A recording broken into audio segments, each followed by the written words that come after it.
전 예수님, 오늘은 루카복음 19번째 시간입니다. 성부와 성자와 성령의 이름으로 아멘. 오늘 루카복음 19번째 시간이고요. 우리가 지금 하려고 하는 거는 17장을 하려고 하는데, 그 전에 뭐 어떠한 이야기들이 있었냐면, 일단은 구원의 보편성으로 시작했죠. 루카는 가난한 이들, 어린이들, 여인들, 이방인들에 대해서 다른 모든 복음보다 굉장히 관심을 많이 갖는다. 그렇게 시작을 했었고, 그렇게 사람의 차별이 없이 구원받는 이유는 알고 봤더니 성령께서는 모든 인간을 차별 없이 이 성령을 받는 이들은 구원에 이르기 때문에 어떤 지위나 그런 것들과 상관없이 성령을 이제 받아들여야 되는데, 또 그 성령을 받아 아무나 받느냐, 또 그거는 아닌 거죠. 또 어떤 뭐 표징을 어떤 이 세상에서 내가 진짜 창조되었는지 아니면 뭐 저절로 존재하는 건지 뭔가 이런 걸 좀 깨닫고, 그래서 물고기 많이 잡히니까 막 깜짝 놀래서 이분이 내 창조주시구나, 그렇게 알아보려면은 내가 그것에 대해서 계속 생각을 하고 있어야 알아보게 되는 거죠. 우리 언어도 내가 예상하지 못하면은 어, 같은 언어를 쓰더라도 잘 알아듣지 못한다고 해요. 뭐 스포츠를 보고 있는 남편한테 뭐라고 이렇게 얘기를 하면 이제 그 못 알아듣는 것처럼, 다른 것에 정신이 쓰인 사람들은 하느님께서 부르실 수가 없겠죠. 그래서 착한 뜻을 가진 사람인데, 루카에서 특별히 착한 뜻이라고 하는 거는 세상 집착을 버린 사람들, 가난을 추구하는 사람들, 자비를 추구하는 사람들인 거죠. 이제 세속육신 마귀에 집중하는 사람들은 성령을 이제 받아들이지 못하기 때문에, 예수님께서 성령을 받으시고 세례 때 성령을 받으시고 어디로 나가셨다고 그랬죠?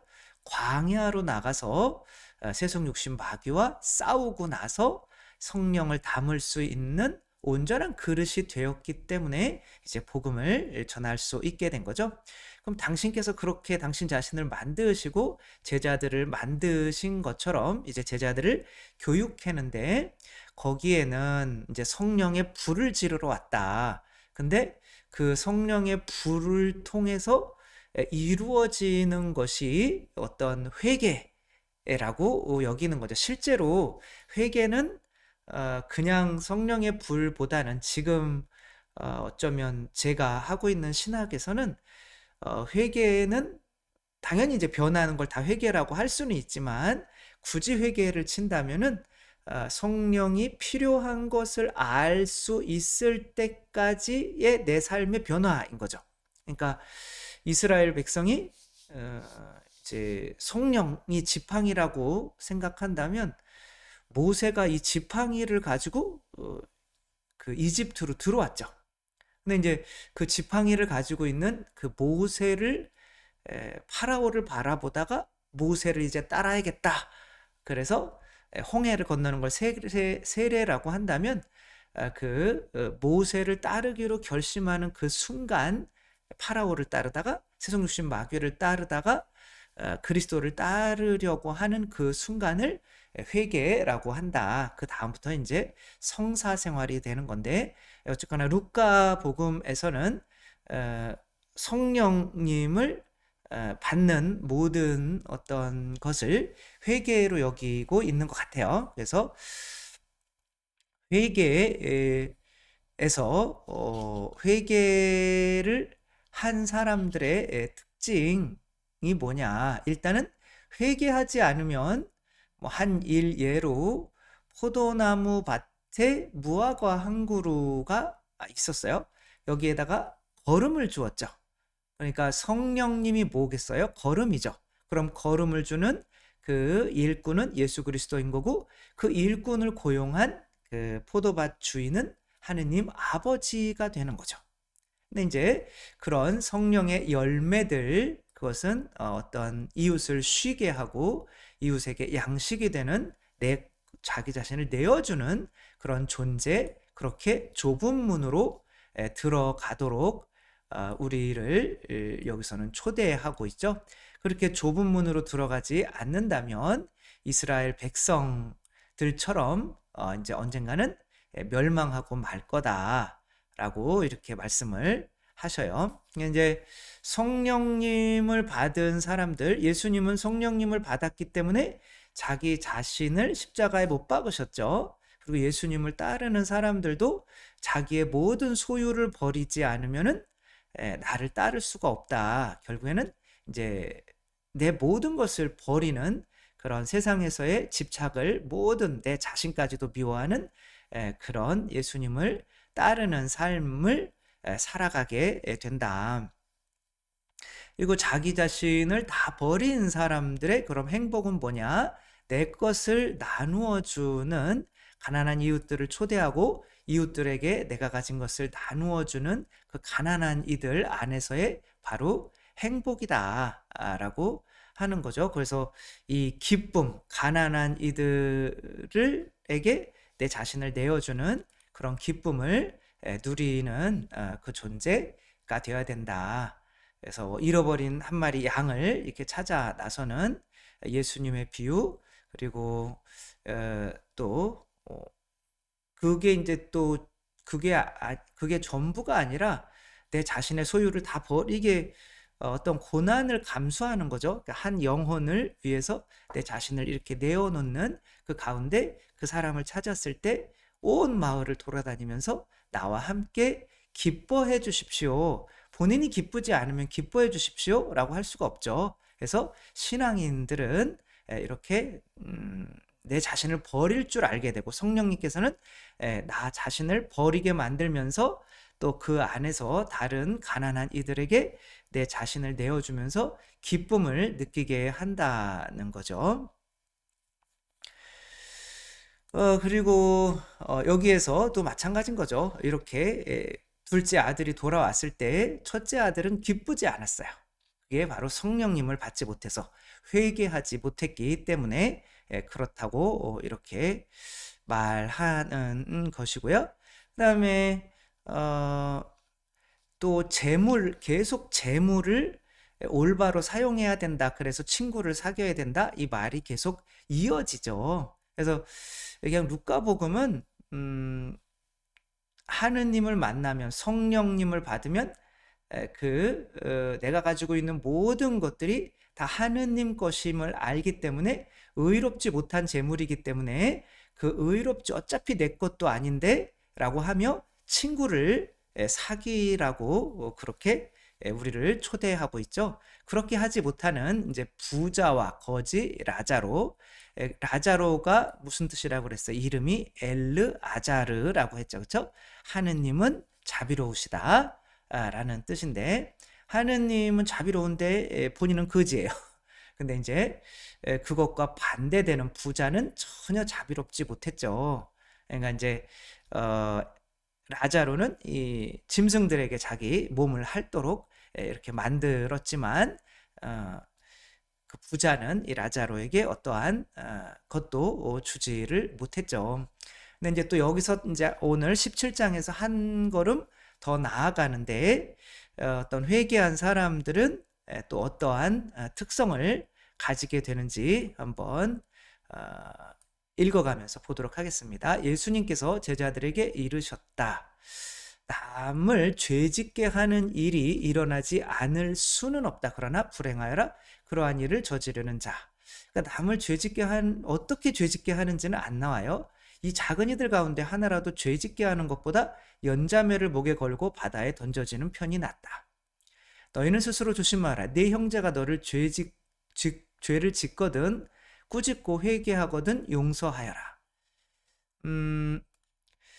이게 이제 이 거지 라자로와 부자 이야기 다음에 나오는 거거든요. 그러니까 남을 죄짓게 만드는 것이 무엇일까? 어떤 이게 자비롭지 못한 그런 부자, 누군가에게 자비롭지 못하면은 만약에 가난한 사람이 어느 정도의 자기가 뭐 살아갈 수 있는 이런 것들을 가지지 못한다면 자기 스스로 살아가려고 하다가 안 되면은 범죄를 저지르겠죠. 장발장처럼 빵 3개를 훔친다든가 이제 그런 것에 대한 어떤 말씀을 하시는 것 같아요. 그런데 읽어보면 그게 좀 명확해집니다. 형제가 죄를 지으면 몇 번이고 용서하여라. 그가 너에게 하루에도 7번 죄를 짓고 7번 돌아와 회개합니다 하면 용서해 주어야 한다.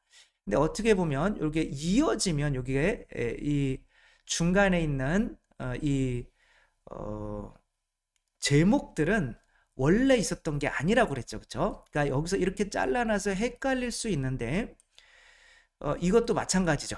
여기도 이게 지금 약삭빠른 청지기가 그 주인의 재산을 맘대로 이용해서 자기가 쫓겨나면 자기를 맞아들일 사람들을 만들어 놓는 게 과연 잘했다는 건지 못했다는 건지 잘 모르죠. 근데 거기서 이렇게 제목으로 끊어놨어요. 근데 그 제목을 싹 빼버리면 그 뒤에 무슨 말이 이어지느냐면 불의한 재물로 친구를 사귀어라. 이게 핵심이거든요. 의롭지 못한 재물, 어차피 내 게 아니니까 내가 가진 모든 것은 저한테도 그랬다고 그랬잖아요. 그래, 너 나한테 많이 줬니? 난 너한테 다 줬다. 그러니까 너 나한테 많이 줬니? 할 때 뭘 깨달았냐면 네가 주는 것도 다 원래 내가 너한테 준 거였어. 네게 단 하나라도 있니? 만약에 생명도 네 거였으면 네 마음대로 1분 1초라도 더 느릴 수 있지만 그걸 못 하잖아. 다 내 거야. 너는 의롭지 못한 것으로 나에게 주면서 뭔가 준다고 생색을 내고 있구나. 이제 그런 깨달음을 그게 좀 이렇게 빨리 그때 훅 오더라고요. 아, 그랬었구나. 그러니까 어차피 내 게 아니니까 이렇게 친구를 사귀는데 내어줄 수가 있는 거죠. 근데 이제 이 사람은 이제 자기 근데 그 여기에서 근데 형제가 죄를 짓게 만들지 마라라고 하는데 용서해 주어야 한다 이렇게 나와요. 근데 이거를 없애버리면 어떤 식으로 죄 짓게 만들지 않느냐. 이 라자로 이야기에선 당연히 가난한 형제들에게 먹을 것을 나누어 주는 거죠. 그러면 훔칠 필요가 없어지잖아요. 그럼 죄 짓게 하지 않는 건데 여기에서는 그것을 용서라는 단어로 표현해 주는 거죠. 용서받지 못한 자, 그는 계속 죄를 지을 수밖에 없어요. 물론 용서받아도 죄를 지어요. 그러나 용서받는 사람은 나도 용서할 수 있는 능력이 있는 수준의 존재라고 여기기 때문에 언젠가는 다른 사람을 용서하게 돼요. 근데 용서받지 못한 사람은 절대 다른 사람을 용서할 수가 없어요. 계속 죄를 짓는 거죠. 만약 예수님께서 세상에 오셔서 우리를 용서해 주지 않으셨다면, 우리 죄를 용서해 주지 않으셨다면 우리가 다른 사람의 죄를 용서할 수 있을까요? 내가 다른 사람을 판단하고 심판하는 거는 내 안에 있는 죄를 뭐 하기 위한 거예요? 합리화하기 위한 거거든요. 내가 이제 아담과 하와가 죄를 지었어요. 그러니까 그 죄 지은 것 때문에 너 왜 그랬어? 저 사람 때문에 그랬습니다. 라고 내 죄를 합리화하기 위해서 저 사람을 탓하게 되는 거죠. 그러니까 이제 본인 마음 안에 음란한 마음이 있어요. 물론 행위는 안 할 수는 있어도 마음 자체는 음란해. 이게 뭘 느끼게 만드냐면 죄책감을 느끼게 만들어요. 그럼 그 죄책감을 사라지게 하려면 어떻게 해야 돼요? 더 음란한 사람들을 막 판단을 해야 되는 거죠. 그러나 사람을 판단하고 비판하고 미워하는 건 뭐예요? 죄인 거죠. 그러니까 내가 용서받지 못하면, 용서받았다고 믿지 못하면 다른 사람을 용서할 수 없기 때문에 계속 죄를 짓게 만드는 거죠. 우리는 용서받은 자기 때문에 어차피 내 죄도 용서받았는데 뭐 저런 거 용서하는 것쯤이야. 이렇게 되는 거죠. 그렇게 이해를 일단은 하면 될 것 같아요. 그래서 여기서는 이제 회개한 자들은 자기 자신을 다 버린 자이기 때문에 특별히 재물을 가난한 이들에게 나누어 주는 그런 존재다. 근데 또 용서라는 주제로 루카가 이렇게 옮겨 가려고 하고 있는 거죠. 근데 그 용서라고 하는 것이 저절로 되냐? 아니라는 거죠. 믿음으로 된다는 거죠. 사도들이 주님께 저희에게 믿음을 더하여 주십시오. 지금 용서, 남을 죄짓게 하지 마라 라고 하고 그러려면 용서해라 라고 하는데 여기에 또 느닷없이 믿음을 더해달라고 그래요. 이게 이제 루카의 마인드인 거죠. 마인드. 루카는 믿음이 없으면 아무것도 이루어지지 않는데 그 믿음의 열매는 믿음을 주는 거는 성령이 있는 거죠. 그렇죠? 믿음은 성령의 열매인 거죠. 그러니까 뒤에 이제 성령 이야기를 하게 되겠죠. 저희에게 믿음을 더하여 주십시오. 그러자 주님께서 너희가 겨자씨 한 알만한 믿음이라도 있으면 이 돌무화과 나무들로 뽑혀서 바다에 심겨라 하더라도 그것이 너희에게 복종할 것이다. 그러니까 너희들한테는 믿음이 없다는 거죠. 그러니까 이제 이건 사실 뭐 이야기하자면 굉장히 많은데 마라의 쓴물에 나무를 던졌더니 그 마라의 쓴물이 단물이 되었다. 탈출기에 나오죠. 이집트를 탈출했을 때 먹을 물이 없어요. 광야에서. 근데 쓴물밖에 없어요. 그 샘에다가 하느님이 어떤 나무를 보여주시고 그 나무를 거기 던져 그랬더니 그 본성이 바뀌었어요. 쓴물에서 사람이 마실 수 있는 물로. 그 쓴물 그럼 말에 그게 나중에 바다가 되는 거야. 그 쓴물 이제 바다가 이제 또 얌이거든요. 마르라고 하면 쓰다. 마르 얌 그렇게 되면 미르얌 이게 뭐냐 쓴물이란 뜻이야. 그게 신약으로 오면은 뭐가 되는 거냐면 마리아가 되는 거예요. 미르얌에서 마리아. 그 누구예요? 모세 누님이죠, 그렇죠? 그렇게 이제 되는데 그 성모 마리아의 이제 이 만약에 유대인들이 믿음 보면은 이거 나무가 뽑혀서 바다에 심겨져 그러면은 그게 단물이 돼. 그게 바로 믿음이구나. 그 성모님께서 그 믿음으로 피앗 아멘 하셔가지고 성령으로 예수님을 그 나무가 예수님이거든요. 예수님이 내 안에 잉태되면 내가 다른 이들에게 아무것도 줄 수 없는 쓴물과 같은 존재였지만 이제는 다른 이들의 목을 추여줄 수 있는 단물로 변한다. 이제 그런 것들이 머리에 다가오게 되는데 여기서는 이야기 흐름상 굳이 이야기를 안 했어도 되는데 굳이 이렇게 한 거죠. 왜냐하면 아는 거는 또 잘난 척을 해야 속이 후련한 또 그런 느낌이 있기 때문에. 그러니까 아무튼 여기에서는 아무튼 너희들한테는 그런 믿음은 없어. 그러면 믿음이 뭔가, 뭐 어떤 믿음이 있어야 사람을 용서할 수가 있는 건가를 이제 한번 봐야 되는 거죠. 너희 가운데 누가 밭을 갈거나 양을 치는 종이 있으면 들에서 돌아오는 그 종에게 어서와 식탁에 앉아라 하겠느냐. 오히려 내가 먹을 것을 준비하여라. 그리고 내가 먹고 마시는 동안 허리에 띠를 메고 시중을 들어라. 그런 다음에 먹고 마셔라 하지 않겠느냐. 못됐죠, 중이. 근데 중이 아니 주인이. 그죠? 밖에 일하고 왔으면 본인이 좀 밥도 차려서 고생했어 이래야 되는데 그거는 사실은 친구 관계지 주종 관계가 아니잖아요. 그러니까 믿음이라는 거는 그분이 누구이신 걸 알고 내가 어떤 처지인 걸 알려는 거예요. 그래 너 나한테 많이 줬니? 난 너한테 다 준 사람이야. 네가 너 아무것도 가진 게 없었지만 내가 준 거 중에서 일부 줬다고 네가 나한테 줬다고 뻐기고 있니? 나는 너한테 그걸 다 준 사람이야. 그리고 지금도 다 주는 사람이야. 네가 나한테 뭘 요구할 수 있어? 이게 이제 믿음인 거죠. 그러니까 이제 그 유럽에서는 성주가 자기들 농노에게 그 농장을 이렇게 내어주고 농사를 짓게 하는데 거기에서 세금을 70에서 80%를 걷었다는 기록이 있어요. 70에서 80% 걸면 20% 가지고 어떻게 먹고 사느냐.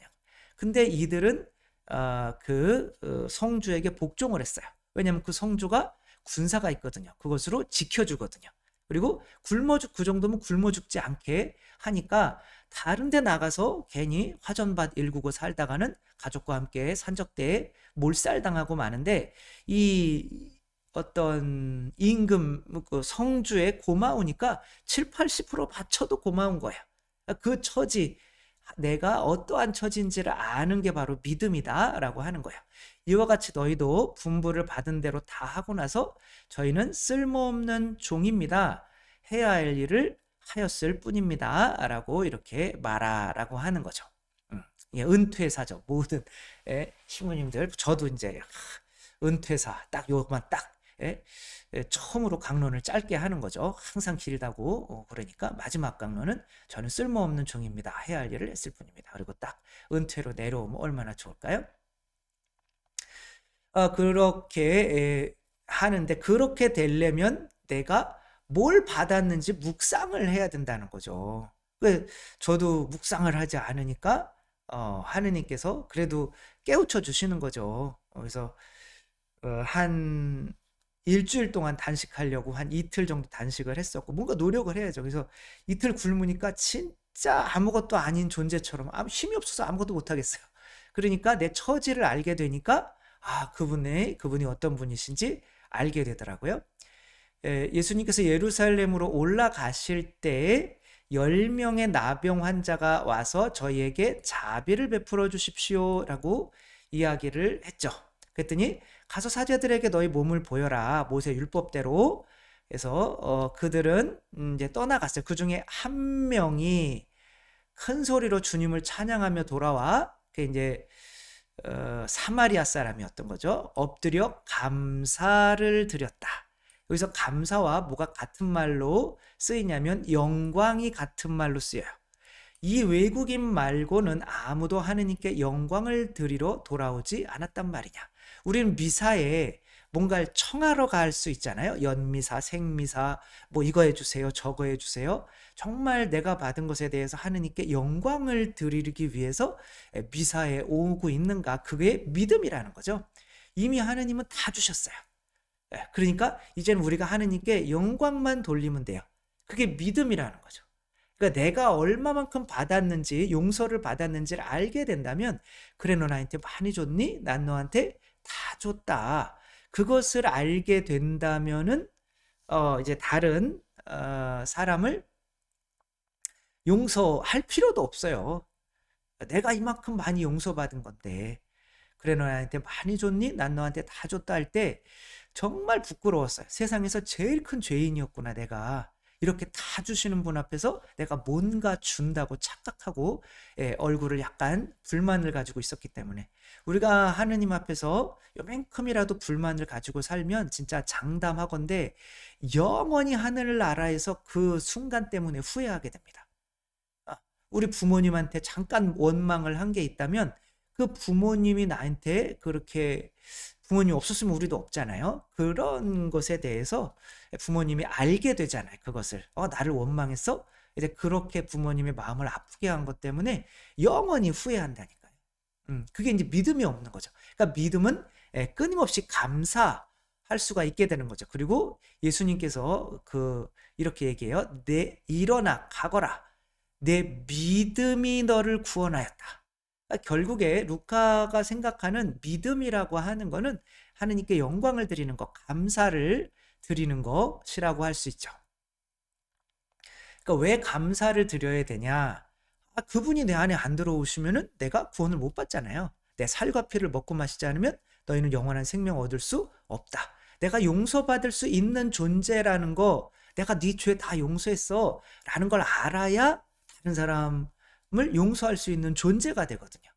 그러니까 내가 믿는 만큼 할 수 있잖아요. 근데 용서를 못 받은 사람은 나도 다른 사람을 용서할 수가 없어서 영원히 죄에 매이게 되죠. 그러니까 하느님께서 나를 용서하시는 방법은 당신의 아드님을 내 안에 넣어주시는 거죠. 그러니까 아드님 성체 영하고 고해성사하고 이제 그런 은혜를 안다면, 그게 없었다면, 내가 지옥임을 안다면 이제 어떻게 하겠어요, 그렇죠? 그러니까 그렇게 내 안에 하느님 나라가 들어왔을 때 내가 느껴지는 거는 그게 하느님 나라라는 거죠. 그러니까 하느님 나라에 대해서 계속 루카는 묻고 있어요. 그 중간중간에 계속 나와요. 하느님 나라는 이것 거야, 하느님 나라는 저것 거야, 이렇게 나오죠. 예수님께서는 바리사이들에게 하느님의 나라가 언제 오냐는 질문을 받으시고 그들에게 대답하셨다.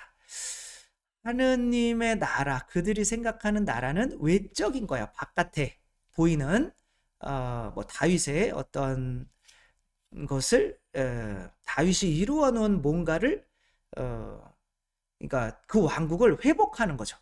하느님 나라는 당연히 행복인데 행복을 외적인 것으로 보는 거예요. 근데 하느님의 나라는 눈에 보이는 모습으로 오지 않는다. 또 보라 여기에 있다, 또 저기에 있다 하고 사람들이 말하지도 않을 것이다. 보라 하느님의 나라는 너희 가운데에 있다. 결국 하느님 나라 행복이라고 하는 거는 우리 가운데 있는데 도대체 왜 외적인 것에서 찾아라고 하는 거죠. 그래서 제가 행복하지 않다라고 느꼈을 때 신학교에 들어와서 그것은 밖으로 나아가지도 못하고 술도 제대로 못 마시고 이게 뭐 결혼도 못 하고 하는 그런 것을 행복이라고 여기고 있었기 때문에 행복을 찾지 못한 거죠. 근데 예수님께서 나 너한테 다 줬어. 그러니까 그 다 주신 예수님을 생각하면은 이게 그분 때문에 그 순간에 그 다른 건 바뀌는 게 하나도 없는데 그 지옥처럼 보였던 신학교가 천국으로 변하더라고요. 이게 하느님 나라인 거죠. 그러니까 내 안에서 예수님이 겨자씨만한 계신데 그 예수님에 대한 그 믿음을 내가 키워가야 돼요. 어떤 분이시고 예수님이 어떤 분이시고 이걸 묵상이라고 그러는 거죠. 예수님이 어떤 분이시고 그럼 그분 앞에서 나는 어떤 존재인지, 예수님이 빛이시면 나는 어둠이고 예수님이 진리이시면 나는 거짓이고 예수님이 전부이면 나는 아무것도 아닌 존재인 거예요. 그분과 그분을 이렇게 보게 되면 진짜 나는 그런 존재가 되게 되죠. 그럼 겸손해지고 내 안에 오신 주님께 찬미하게 되고, 그러면 아무것도 아닌 존재가 누구를 심판할 수 있겠어요. 그 용서는 그 믿음으로 저절로 되게 된다. 그래서 남을 죄짓게 하지 않아서 바로 구원에 이르게 된다는 거죠. 너희가 사람의 아들의 나를 하루라도 보려고 갈망할 때가 오겠지만 만나보지 못할 것이다. 또 보라 저기 계시다, 또 보라 여기 계시다 할 것이다. 그러니까 나조차도 외적인 게 아니라는 거예요. 우리 가운데 있으니까 괜히 나 보려고 하지 마라고 하는 거예요. 너희 심장 안에 있잖아. 나 왜 나 보려고 해? 이건 하느님 나라를 모르는 거죠. 너희는 나서지도 말고 따라가지도 마라. 번개가 치면 이쪽 하늘 저쪽 하늘 끝까지 비추는 것처럼 사람의 아들도 자기의 날에 그러할 것이다. 그러나 그는 먼저 많은 고난을 겪고 이 세대에게 배척을 받아야 한다. 왜 우리에게 들어오시려면은 이제 하느님 예수님조차가, 예수님이 이 세상에서 돈도 행복이 아니고, 그럼 돈 많은 사람들이 뭐 자살 안 하게요? 부자들도 자살했잖아. 1조 원 있는데 막 자살해요. 뭐 음식을 못 먹고 맛있는 걸 못 먹어서 그런 뭐 연예인들은 인기가 없어서 자살하나요? 다 외적인 것들 아무리 해봐야 공허하기만 하고 한 거죠. 근데 그 행복을 이제 내적인 것에서 찾아야 되는데, 그러려면 그 행복이 바로 예수 그리스도이신데 하느님 나라가 우리 안에 있는데 왜 외적인 바깥에서 자꾸 보려고 추구하려고 찾으러 다니냐라고 하는 거죠. 노아가 방주에 들어가는 날까지 그들은 먹고 마시고 장가들고 시집가고 하였는데 홍수가 닥쳐 그들을 모두 멸망시켰다.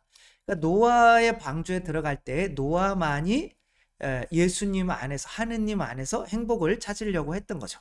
그러니까 다른 사람들이 나의 방주에 그 짐승들이 탈 수 있게 맞아들일 수 있는 존재가 되었었는데, 세속 육신 마귀에 집착하던 다른 사람들은 구원을 못 받죠.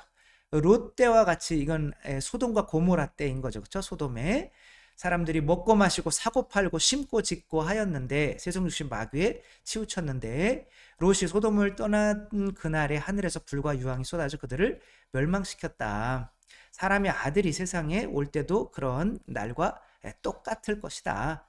그러니 세간에 집이 있더라도 그걸 꺼내러 내려가지 말고 뒤로 돌아보지 마라. 롯의 아내를 기억하여라. 이 롯의 아내는 이 세상 것에 이들을 구하러 온 은총과 진리, 그게 바로 예수님과 성령님이잖아요. 그게 우리 안에 있잖아요. 그러니까 그분들을 따로 나서면 이제 하느님 나라가 되니까 이 지상 것들에는 미련이 없어져요.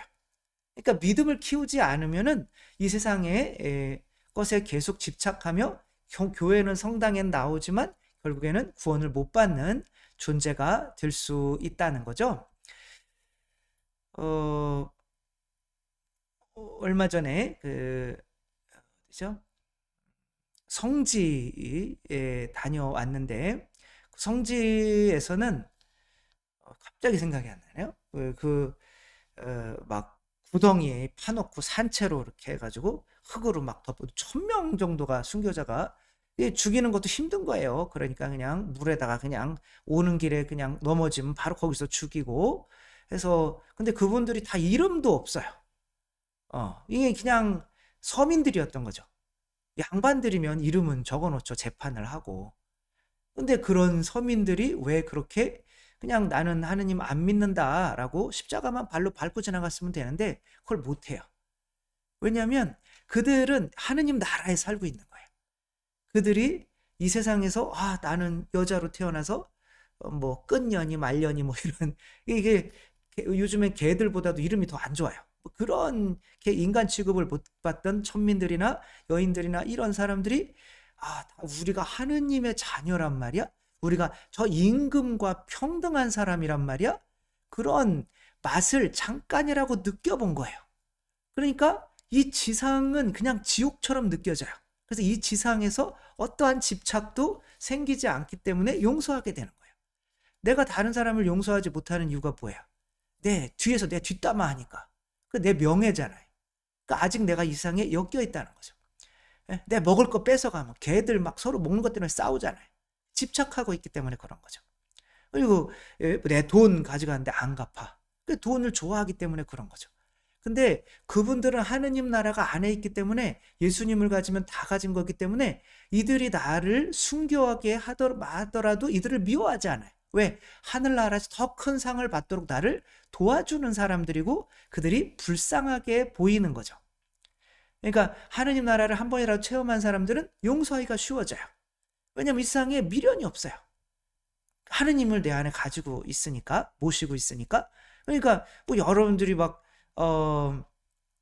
이제 막 볼펜을 막 쓰다가 볼펜 약이 다 닳았어. 이제 버려야 돼.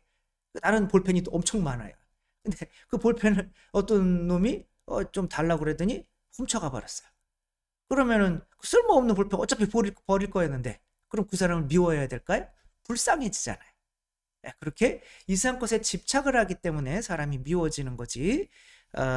이 하느님 나라를 그 안에 가진 사람들은 그런 일이 없다. 라고 이렇게 이야기를 이끌어 나가는 거죠.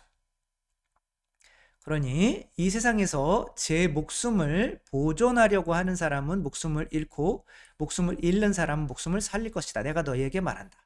그날 밤에 두 사람이 한 침상에 있으면 하나는 데려가고 하나는 버려둘 것이다. 두 여자가 함께 맷돌질을 하고 있으면 하나는 데려가고 하나는 버려둘 것이다. 요것은 뭐냐면 믿음이라는 거야. 행위는 똑같이 하고 있더라도 내 안에 하느님이 계시다는 거, 그 하느님 때문에 하느님만 있으면 행복하다. 솔로디오스 바스타. 그렇게 아빌라의 성령 데레서가 한 것처럼 그런 것을 믿음을 키워온 사람들은 같이 수도원에 있더라도 똑같이 그런 사람들을 성인으로 데려가지만 그렇지 그 믿음을 키우지 못한 사람들은 이제 구원을 못 받는다는 거죠. 제자들이 주님께 주님 어디에서 말입니까? 라고 물었을 때 시체가 있는 곳에 독수리도 있다 이렇게 말씀을 하셔요. 시체가 있는 곳에 독수리가 있다. 이렇게 마지막 때에 시체가 된 거죠. 시체. 내 안에 하느님이 계시면 나는 다른 사람이 나에게 상처를 주더라도 미워하지 않아요. 그럼 사람들이 저 집안에 주인이 살고 있구나. 그럼 더 이상 이걸 못 던져요. 한번 던졌는데 다시 보니까 저게 이렇게 치유돼 있어요. 깨진 유리창의 법칙이라고 한 장 깼는데 저게 그대로 있어. 그럼 주인이 없네? 그러면 무시하고 계속 던지는 거야. 그게 이제 다른 사람에게 내가 나에게 상처를 주는 거죠. 내 안에 하느님이 있으면 그런 것들이 치유가 돼요. 용서가 되고. 그러면 더 이상 그 사람에게 무서워서 돌을 못 던져요. 이제 왜 이런 말을 하는 거죠? 시체가 있는 곳에. 그런데 주인이 없으면은 그냥 이 집은 시체인 거예요. 여러분들이 볼 때 이 집은 주인이 있는 것 같아요? 없는 것 같아요? 없죠. 그렇죠? 이 집은 시체란 말이에요. 그러면 독수리들이 모여드는 거야. 이것들에게 돌을 던지려고 하는 독수리들이. 그렇게 이스라엘이 예수님을 성전에서 밖으로 끌어내서 하느님을 죽였을 때 이제 주인이 죽은 거죠. 주인이 없는 집, 독수리로 상징되는 로마 군사가 와서 이스라엘을 멸망시키게 되죠. 그 미래를 예언하고 있는 거고 이게 또 우리 각자의 또 미래가 되겠죠. 네, 오늘 복음은 이렇게 영화 사일런스에 나오는 배반하고 또 용서해달라고, 배반하고 또 용서해달라고. 그럼 용서 안 해주면 영원히 용서 못 받은 자로서 내가 용서 못 받은 거를 다른 사람을 판단하면서 죄를 지으면서 영원히 그 죄에서 못 벗어나죠. 그래서 다른 사람을 죄짓게 하지 않으려면 끊임없이 용서해줘야 되는데, 그러려면 너희가 뭘 받았는지를 조금 기억해야 된다. 그래서 밖에서 종이 이렇게 그분이 누구이고 내가 누구인지를 기억해야 된다. 이렇게 또 10명이 치유를 받았을 때 돌아와서 하느님께 영광을 드린 사람만이, 이 사람들이 기적을 받았다고 해서 구원받은 게 아니라 주님께 찬미할 때, 그래서 주님께 감사해서 더는 이 세상의 존재가 아니고 사람을 미워할 수 없는 존재가 되었을 때 내 믿음이 너를 구원하였다 한다는 거죠.